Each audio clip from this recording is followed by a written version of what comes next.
Gujarati news channel को like करें, share करें और सब्सक्राइब करें।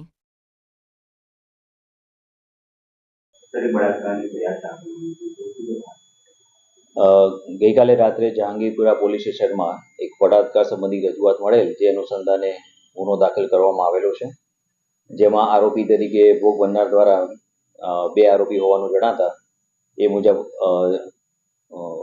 ગેંગ રેપની જે કલમ છે એ કલમનો ઉમેરો કરવામાં આવેલો છે. સદર બનાવમાં વિગત એવી છે કે જે આ ભોગ બનનાર છે એના બે પરિચિત મિત્રો છે અને એની સાથે એ ફરવા ગયેલી હતી અને ત્યાં એના કહેવા મુજબ એને નશાકારક પીણું આપી અને ભાનમાં નથી એ દરમિયાન એનો હોટલમાં સાથે લઈ જઈ અને વારાફરતી એના પર બળાત્કાર કરેલો છે એવી રજૂઆત મળેલી છે. એ સંબંધે ફરિયાદ નોંધવામાં આવેલી છે અને ગુનાના કામે જે બે નામ એને જણાવેલા છે એ બે આરોપીઓની હાલમાં અટકાયત કરવામાં આવેલી છે.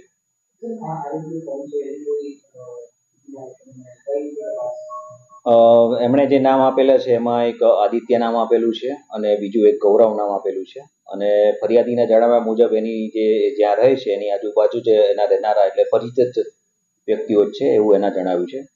એ બે વ્યક્તિની હાલમાં અટકાયત કરવામાં આવેલી છે અને ભોગ બનનારે જે વિગત જણાવેલી છે એ મુજબ આગળની તપાસની કાર્યવાહી ચાલુમાં છે.